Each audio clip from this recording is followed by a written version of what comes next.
मुगल लुटेरे बाबर के कहने पर यहाँ एक मस्जिद बनाई गई थी। कुछ लोग पूछते हैं कि प्रूफ क्या है कि बाबरी मस्जिद राम मंदिर के ऊपर ही बनाई गई थी। इस सवाल का जवाब ढूंढने के लिए आपको कोई एक्सपर्ट होने की जरूरत नहीं है दोस्तों। जवाब मस्जिद के ओरिजिनल नाम में ही है। इस मस्जिद का ओरिजिनल नाम मस्जिद जन्मस्थान है। किसका जन्मस्थान? समझदार को इशारा काफी होता है, और जो ना समझ है उसे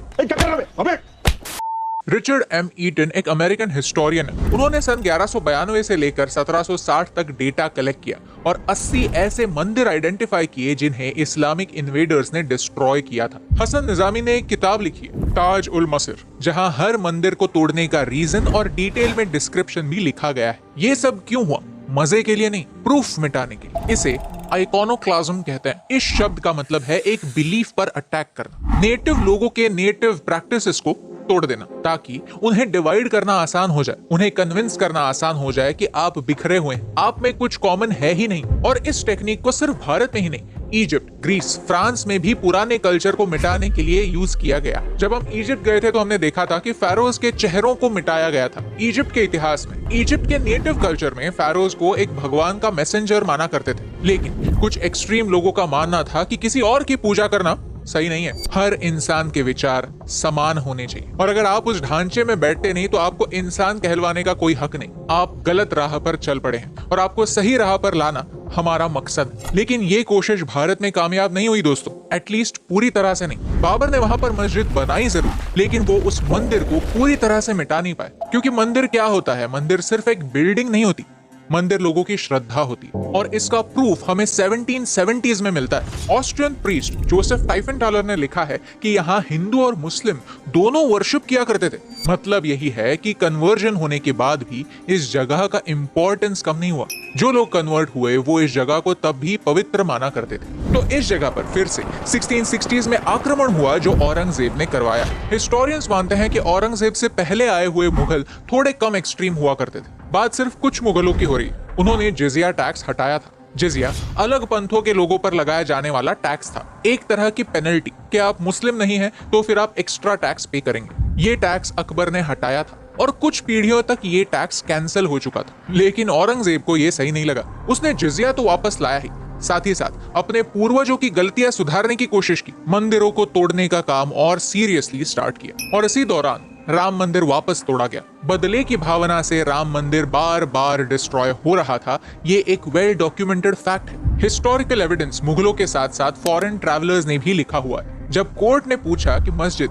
1528 से लेकर 1858 तक एक्टिव थी, इसका कोई प्रूफ दिखाओ, तो कोई प्रूफ सामने नहीं आया। वेराज ये जगह हिंदुओं के लिए कितनी इंपॉर्टेंट है, इसका सैकड़ों सालों का इतिहास है। रामायण की बात छोड़िए, क्योंकि आप में से कई लोगों को रामायण एक मिथ लगता है। आप उसे स्पाइडरमैन से कंपेयर करते हैं। लेकिन जब British traveller William Finch Bharat आए, अयोध्या आए, तो उन्होंने देखा कि हिंदू यहाँ आते हैं, नदी में नहाते हैं और अपने साथ राख ले जाते हैं। कई मुगलों के फरमानों में अयोध्या को राम जन्मभूमि के नाम से ही संबोधा जाता है, यानी उन्हें भी इस जगह का इतिहास पता था। और उन्होंने बार बार इस बात को एडमिट भी किया था कि मस्जिद राम मंदिर को तोड़कर ही बनी थी। अगर ये बात इतनी वेल डॉक्यूमेंटेड है तो कंट्रोवर्सी क्यों? कई लोग समझते हैं कि ये कंट्रोवर्सी 1990s में बाबरी मस्जिद की डिमोलिशन के बाद शुरू हुई, लेकिन इतिहास और गहरा है। 1885 में हिंदू पुजारियों ने यहाँ पर एक मंदिर की स्थापना करने की कोशिश की थी। ये रिक्वेस्ट अंग्रेजों ने रिजेक्ट कर दी थी। आजादी के बाद 1949 में जिस जगह पर मस्जिद थी वहां मूर्तियों के अवशेष पाए गए थे। कुछ लोग ये भी मानते हैं कि यहाँ पर इलीगली ये मूर्तियां रखी गई थी। सच कुछ भी हो, लेकिन इस वजह से दो कम्युनिटीज में दरार बढ़ती गई। पार्टीशन के घाव अभी तक भरे नहीं थे। कोर्ट में हिंदू और मुस्लिम दोनों ग्रुप्स के साथ केस दर्ज हुए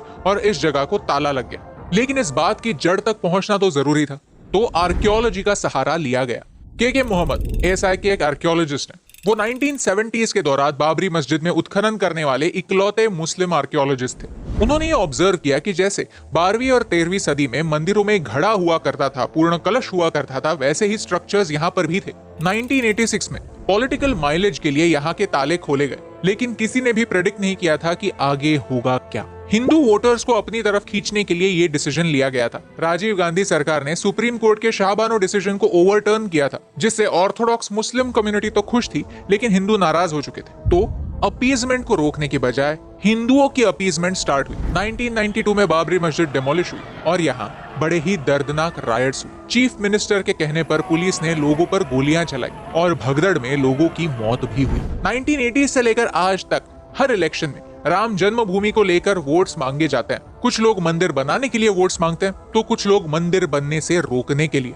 2003 में वापस आर्कियोलॉजिकल सर्वे हुआ। यहाँ पहले 12 पिलर्स मिले थे, अब 50 मिले। हिस्टोरिकल और आर्कियोलॉजिकल दोनों साइड से राम मंदिर की कहानी स्ट्रॉन्ग बनती गई, लेकिन वापस मुस्लिम लोगों ने इस जगह को पीसफुली हैंड ओवर करने से इनकार कर दिया। वो अपना हक छोड़ना नहीं चाहते थे। 2010 में हाई कोर्ट ने इस पूरी जगह का बंटवारा 3 ग्रुप्स में इक्वली किया, लेकिन इस बात को वापस चैलेंज किया गया। फाइनली 2019 में सुप्रीम कोर्ट के 5 जजेस के बेंच ने कहा कि मंदिर यहीं पर बनेगा। कॉम्पेंसेशन के तौर पर इस जगह के एरिया के डबल जगह वक्फ बोर्ड को दी गई। तो ये है पूरी हिस्ट्री।